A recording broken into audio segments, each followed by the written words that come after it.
Nah, nah, nah, nah, nah, nah, nah, nah, nah, nah, nah, nah, nah, nah, nah, nah, nah. What the fuck are you doing? How dare you try and touch a god? Like, I don't know if I'm just on my fanboy mode to the max, but I just felt like it was a crime against nature for that piece of shit to get off even one shot on Aizen. And fuck you, nah, nah, nah. Don't you ever do it again. So with this one, it kind of showed at the end of the day the limits of what Aizen can do as far as with him being strapped to this chair. There's only so much you can do from a fucking chair, and it showed like at the end of last week's chapter, which by the way, depending on what translation you read, it was kind of hard to get the gist of what he was trying to say. Well, basically, Aizen said, "Oh, you want the Soul Palace? I'll bring that motherfucker down right here like a boss."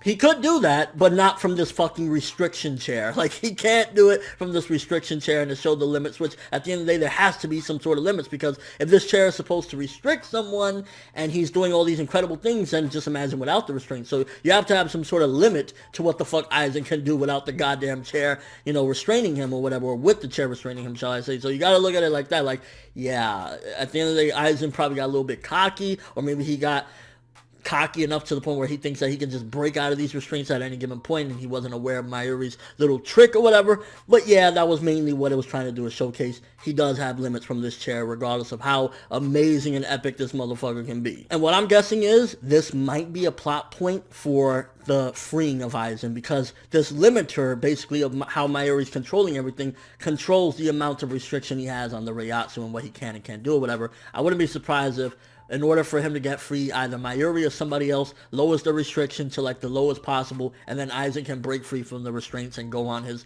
incredible, you know, amazingness or whatever. That's what I'm possibly guessing of how Aizen might get free as well. Some given point, Aizen is getting free. Let's be real here. It's just only a matter of when, where, and how. And this limiter thing might be the key to it. It might be that he'll put it on a all-time low as like, just save us. Honestly, I could see that happening. It's like Ichigo is there and he's getting fucked up by your watch, and he's like, just save us. And honestly, I was just legitimately like, get the fuck out of here with nah. And when Basby came in, good for their character, because at the end of the day, the Stern Ritter were kind of looking a little bit pathetic. I'm not gonna lie, they were looking pathetic, especially how your watch did them like if they were trash. So when Basby was like, get the fuck out of here to nah, good shit there for these characters, because no, you're fucking retarded. Like, how retarded can you be when the motherfucker just abandoned y'all? Which, by the way, didn't most of them die? Like, how did survive when your watch did all that shit to, like, kill all of them? So, I'm kind of, like, puzzled as to how did most of them survive. I know a few of them were under some stuff, so they didn't get hit or whatever, but most of those motherfuckers should be dead. And then as well, we got like a reset on the whole Reiatsu gate or whatever. So kind of as well, Kubo kind of trying to stretch things along to keep things at bay as long as possible. So that way we don't immediately get to the grand finale. So that's probably why he did the whole reset of the gate or whatever. And especially with everything that Aizen did and what's been going on. So a little bit convenient there as well to make things be a little prolonged. And the turnaround with the Stern Ritter now being able to help, again, I don't know. Like, the thing is that there's only so many villains that we have. We have your watch, we have Uryu, we have Harswald, and then we have the motherfuckers that he, you know, has with him or whatever, the elite group, so to speak. So we have those motherfuckers, but there's not that many people. So we have all the Shinigami, we have, you know, Basby, the Stern Ritter, all these people. We have Kyoraku, and I'm imagining a lot of these people are going to get dusted, so I'm not expecting too much from the Stern Ritter. And not to mention, we still have Grimmjow, we still have the Fullbringers that we still don't know to this day what the fuck is going on with them, when they're going to return. So we have a lot of heroes, not that many villains to contend with. If we still had a full roster of Stern Ritter, then I would say, yeah, go for it. But Kubo's bringing in a lot of people for the protagonist side against a very small number of villains, which, especially the way Kubo likes to do things one-on-one. Hopefully this could mean that we won't get one-on-one. Maybe it'll be like 5-on-1 or some shit along the lines of that, and things will be a little bit different and shake things up, because Kubo's formula is always 1v1, and that's not going to work with this amount of villains and this amount of heroes or protagonists. And yeah, with all that being said, good chapter for the most part. Again, I kind of was confused because I thought a lot of those Stern Ritter were already dead. Nah, is a dumb motherfucker. Don't ever touch Aizen again.